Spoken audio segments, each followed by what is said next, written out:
Hi అండి. అందరికీ నమస్తే. నేను మీ తెలుగు అమ్మాయి లక్ష్మి. అందరూ ఎలా ఉన్నారు ఫ్రెండ్స్? బాగున్నారా? నేనైతే చాలా బాగున్నాను. ఇది సండే మినీ వ్లాగ్ అండి. చిన్న వ్లాగ్ అనమాట. సండే రోజున నేను ఎక్కువగా షూట్ చేయలేదు. అక్కడక్కడ కొంచెం కొంచెం షూట్ చేశాను. అదే ఒక చిన్న వ్లాగ్ లాగా పెడుతున్నాను. మార్నింగ్ బ్రేక్‌ఫాస్ట్‌లోకి ఇడ్లీ పిండి ఉందండి కొంచెం. ఆ ఇడ్లీ పిండిలో కొంచెం గోధుమ పిండి కూడా వేసేసి బజ్జీలాగా వేశాను పిల్లల కోసం.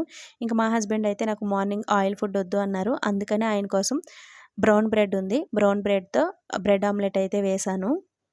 బ్రేక్‌ఫాస్ట్ అయిపోయిన తర్వాత వేడివేడిగా ఒక మంచి కాఫీ అయితే తాగాము.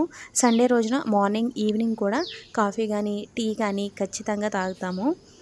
ఇంక లాస్ట్ వీడియోలో నేను డీటాక్స్ వాటర్ ప్రిపేర్ చేశాను కదండీ! జీలకర్ర, వాము, అలాగే సోంపు వేసి ఆ వాటర్ ఏ విధంగా ప్రిపేర్ చేసుకోవాలి కొంచెం క్లియర్‌గా చూపించండి అని అడిగారు. నెక్స్ట్ వీడియోలో ఆ వాటర్ ఏ విధంగా ప్రిపేర్ చేసుకోవాలి అనేది చూపిస్తాను. ఇంకిక్కడ సాహితీ, సాత్విక్ వాళ్ళకి జావ ఏమీ ప్రిపేర్ చేయలేదండి. ప్రతిరోజు ఓట్స్, రాగి జావ ప్రిపేర్ చేసి ఇస్తాను కదా! ఇంక ఈరోజు జావ అయితే ప్రిపేర్ చేయలేదు. వాళ్ళకి పాలల్లో హార్లిక్స్ వేసి ఇచ్చేసాను. ఇంక వాళ్ళు కూడా బ్రేక్‌ఫాస్ట్ తినేసిన తర్వాత ఇద్దరికీ నలుగు పెట్టి తలస్నానం చేయించాను. బయట కొంచెం చల్లగా ఉందండి. వర్షం పడేలా ఉంది. చల్లగాలి వేస్తుంది. అందుకని జుట్టు మొత్తం హెయిర్ డ్రైయర్‌తో డ్రై చేసేసాను. ఇంకా సండే అంటే నాన్ వెజ్ డే కూడా కదండీ! ఈరోజు ఆఫ్టర్‌నూన్ లంచ్‌లోకి చికెన్ ఫ్రై ప్రిపేర్ చేస్తున్నాను. అది కూడా ఐరన్ కడాయిలో. నాన్ స్టిక్ కడాయిలో కంటే కూడా ఈ విధంగా ఐరన్ కడాయిలో చికెన్ కర్రీ కానీ, ఫ్రై కానీ ఏం ప్రిపేర్ చేసుకున్నా సరే టేస్ట్ చాలా బావుంటుందండి. అలాగే హెల్త్‌కి కూడా చాలా మంచిది. ఈ చికెన్ ఫ్రై రెసిపీ నేను 2, 3 వీడియోస్‌లో చూపించాను కదా! అందుకని ఫుల్ వీడియో ఏమీ షూట్ చేయలేదు. ఇంకా అలాగే నేనిక్కడ కర్ణాటక స్టైల్ దొన్నె బిర్యానీ కూడా ప్రిపేర్ చేశానండి. దీని టేస్ట్ కూడా చాలా బావుంటుంది. అలాగే నార్మల్ బిర్యానీస్ కంటే కూడా ఈ దొన్నె బిర్యానీ హెల్త్‌కి కూడా చాలా మంచిది. మా ఇంట్లో అందరికీ ఈ దొన్నె బిర్యానీ అంటే చాలా ఇష్టమండి. ఈ బిర్యానీ రెసిపీ కూడా నేను పాత వీడియోస్‌లో ఒక వీడియోలో అప్‌లోడ్ చేశాను. ఈ రెసిపీ కావాలి అంటే గనక ఎవరైనా కింద కామెంట్ చేయండి. నెక్స్ట్ వీడియోస్‌లో ఎప్పుడైనా ఈ దొన్నె బిర్యానీ కూడా ఏ విధంగా ప్రిపేర్ చేసుకోవాలి అనేది కొంచెం క్లియర్‌గా చేసి చూపిస్తాను. సండే స్పెషల్స్ చాలా సింపుల్‌గా ప్రిపేర్ చేసేసానండి. కానీ టేస్ట్ మాత్రం చాలా బాగా వచ్చాయి. ముఖ్యంగా చికెన్ ఫ్రై అయితే అద్దిరిపోయింది. ఐరన్ కడాయిలో ఒకసారి మీరు చికెన్ కర్రీ కానీ, చికెన్ ఫ్రై కానీ ప్రిపేర్ చేసి చూడండి. టేస్ట్ తేడా అనేది మీకే తెలుస్తుంది. ఈ క్యాస్ట్ ఐరన్ బాటమ్ చాలా థిక్‌గా ఉంటుంది కదండీ! మెల్లగా ఈవెన్‌గా కుక్ అవుతుందనమాట చికెన్ కర్రీ కానీ, ఫ్రై కానీ.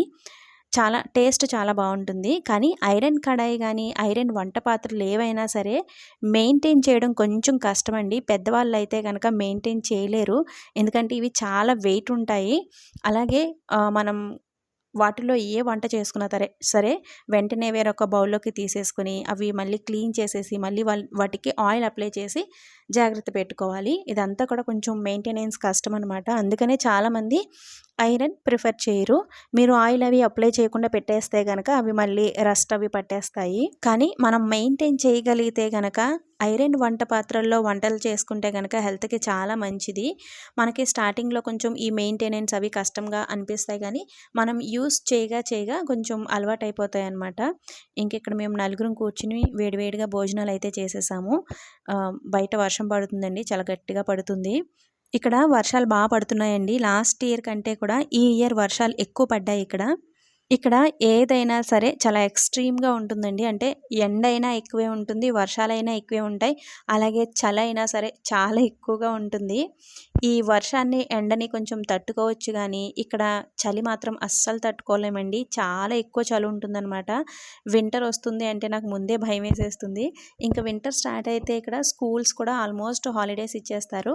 లేదంటే కొంచెం పెద్ద పిల్లలైతే గనక 2, 3 అవర్స్ మాత్రమే స్కూల్ ఉంటుంది. అలా ఉంటుందనమాట ఇక్కడ చలి. ఇప్పుడు ఈ బాల్కనీలో నుంచున్నాం కదండీ! ఇక్కడే ఎక్కువగా ఈవినింగ్ టైంలో కానీ, మార్నింగ్ టైంలో గానీ కాఫీ తాగడం, పిల్లలు ఆడుకోవడం ఇవన్నీ కూడా ఎక్కువగా ఈ బాల్కనీలోనే కూర్చొని చేస్తారు. ఇంక వింటర్ స్టార్ట్ అయింది అంటే ఈ బాల్కనీలోకి అస్సలు రామండి. అసలు ఈ డోర్ కూడా ఓపెన్ చేయమన్నమాట. ఇంట్లోనే డోర్స్ అన్నీ వేసుకొని ఒక గదిలో మాత్రమే కూర్చుంటాము. రూమ్ హీటర్ పెట్టుకొని. అంత చలి ఉంటుందిక్కడ. భోజనాలు అయిపోయిన తర్వాత మార్కెట్‌కి వెళ్ళి ఫ్రూట్స్, వెజిటబుల్స్ ఇవన్నీ తెచ్చుకుందాం అనుకున్నాం. ఇంకా వర్షం స్టార్ట్ అయిపోయింది కదండీ! ఈవినింగ్ వరకు పడుతూనే ఉంది. ఇంకెక్కడికి వెళ్ళలేదు. ఇంకా సాహితీ, సాత్విక్ వాళ్ళిద్దరికీ ఎగ్జామ్స్ జరుగుతున్నాయి కదండీ! ఇంక వాళ్ళిద్దరిని కూర్చోబెట్టి చదివిస్తున్నాను. సండే ఎప్పుడొస్తుందా అని మనం వెయిట్ చేస్తూ ఉంటాం కదండీ. సండే అంటే ఇంకా హస్బెండ్, పిల్లలు ఇంట్లో ఉంటారు కాబట్టి వాళ్ళతో టైం స్పెండ్ చేయొచ్చు అనే ఉద్దేశంతో సండే ఎప్పుడొస్తుందా అని వెయిట్ చేస్తూ ఉంటాము. కానీ సండే మాత్రం ఇలా వచ్చి అలా వెళ్ళిపోతుంది కదండీ. మనకి ప్రతిరోజు చాలా ప్రొడక్టివ్‌గానే గడుస్తుంది. పనులన్నీ కూడా టైంకే కంప్లీట్ అవుతాయి. కానీ సండే మాత్రం చాలా లేజీగా ఉంటుంది. మనం అనుకున్న ప్రకారం పనులేవి కూడా కంప్లీట్ అవ్వవు. ఎందుకంటే మనం ప్రతిరోజు ఎర్లీగా నిద్రలేస్తాము. పనులన్నీ కూడా ఒక టైం ప్రకారం చేసేసుకుంటాము. సండే అయితే మాత్రం ఇంకా లేట్‌గా నిద్రలేస్తాం కదండీ! అందుకని డే మొత్తం చాలా లేజీగా ఉంటుంది. పనులన్నీ లేట్‌గా కంప్లీట్ అవుతాయి. చాలా కొంచెం ఒక్కొక్కసారి చాలా చిరాకుగా అనిపిస్తుందనమాట సండే. ఇవన్నీ ఎందుకు అంటే మనం లేట్‌గా నిద్ర లేవటం వల్ల సండే అయినా, మండే అయినా ఏ రోజైనా సరే మనం ఎర్లీగా నిద్ర లేస్తే ఆ డే మొత్తం చాలా బావుంటుందండి. లేట్‌గా నిద్ర లేస్తే ఆ డే మొత్తం కొంచెం లేజీగా, చిరాగ్గా అలా ఉంటుందనమాట. ఇంకిక నేను ఈవినింగ్ టైంలో స్నాక్స్ ఏమీ ప్రిపేర్ చేయలేదు. మా హస్బెండ్ బయట నుంచి తీసుకొచ్చారు. గోబీ, నూడిల్స్ కలిపి మంచూరియా అండి. పర్వాలేదు బానే ఉంటుంది. కానీ రెగ్యులర్‌గా అస్సలు తినకూడదు. ఎప్పుడైనా పర్వాలేదు. ఇంకిక్కడ పన్నీర్ పకోడీ ఇదైతే చాలా బావుంటుందండి. పన్నీర్ పకోడీ చాలా బాగా వేస్తారిక్కడ. ఇంకా నేను మొక్కజొన్న పొత్తులు మాత్రమే తీసుకురమ్మన్నాను బయటికి వెళ్ళి. మా హస్బెండ్ ఆ పన్నీర్ పకోడీ, గోబీ మంచూరియా ఇవన్నీ తీసుకొచ్చారనమాట. ఇంకా నా ఫేవరెట్ మొక్కజొన్న పొత్తులు. వర్షం పడుతున్నప్పుడు వేడి వేడిగా మొక్కజొన్న పొత్తులు తింటే చాలా బావుంటుంది కదా! ఇంకిక్కడ మధ్యప్రదేశ్‌లో ఒక ఫేమస్ స్వీట్ అయితే చూపిస్తున్నానండి. మేము ఉత్తరప్రదేశ్‌కి, మధ్యప్రదేశ్‌కి బోర్డర్‌లో ఉంటాం కాబట్టి అక్కడక్కడ ఒక్కొక్క ఏరియాలో ఈ స్వీట్ దొరుకుతుంది. ఇది గులాబ్ జామ్ అండి. అంటే గులాబ్ జామ్, కలాకండ్ 2 కలిపి తింటే ఎలా ఉంటుందో అలా ఉంటుందనమాట. దీని సైజ్ ఇప్పుడు కొంచెం చిన్నగానే ఉంది గానీ, మామూలుగా అయితే చాలా పెద్ద సైజ్ ఉంటుందండి. మనకి తిరుపతి లడ్డు ఉంటుంది గదా! ఆ సైజ్ ఉంటుంది ఒక్కొక్కసారి. లోపల మొత్తం డ్రై ఫ్రూట్స్ ఉంటాయండి. స్వీట్ అయితే చాలా బావుంటుంది. మా హస్బెండ్‌కి ఎవరో తీసుకొచ్చి ఇచ్చారండి ఈ స్వీట్ బాక్సు. సరదాగా మీకు చూపించాలి అనిపించింది. నాకైతే స్వీట్స్ పెద్దగా ఇష్టముండదు. మా హస్బెండ్‌కి, సాత్విక్‌కి అయితే స్వీట్స్ అంటే చాలా ఇష్టం. ఇంకిక్కడ ఈవినింగ్ టైంలో కొంచెం వర్షం తగ్గింది. సాహితీ, సాత్విక్ ఇద్దరు కింద ఆడుకోవడానికి వెళ్ళిపోయారు. సండే మార్నింగ్ నుంచి ఈవినింగ్ వరకు ఇలా గడిచింది. ఈ చిన్ని వ్లాగ్ నచ్చితే కనుక తప్పకుండా ఒక లైక్ ఇచ్చి, ఒక మంచి కామెంట్ కూడా పెట్టండి ఫ్రెండ్స్. అలాగే మీలో ఎవరైనా ఇంకా సబ్స్క్రైబ్ చేసుకోకుండా నా ఛానల్ చూస్తున్నట్లయితే ఇటువంటి మరిన్ని వీడియోస్ కోసం ఛానల్‌ని సబ్స్క్రైబ్ చేసుకోండి. మరొక మంచి వీడియోతో మళ్ళీ మీ ముందుకొస్తాను. Thanks for watching. బాయ్.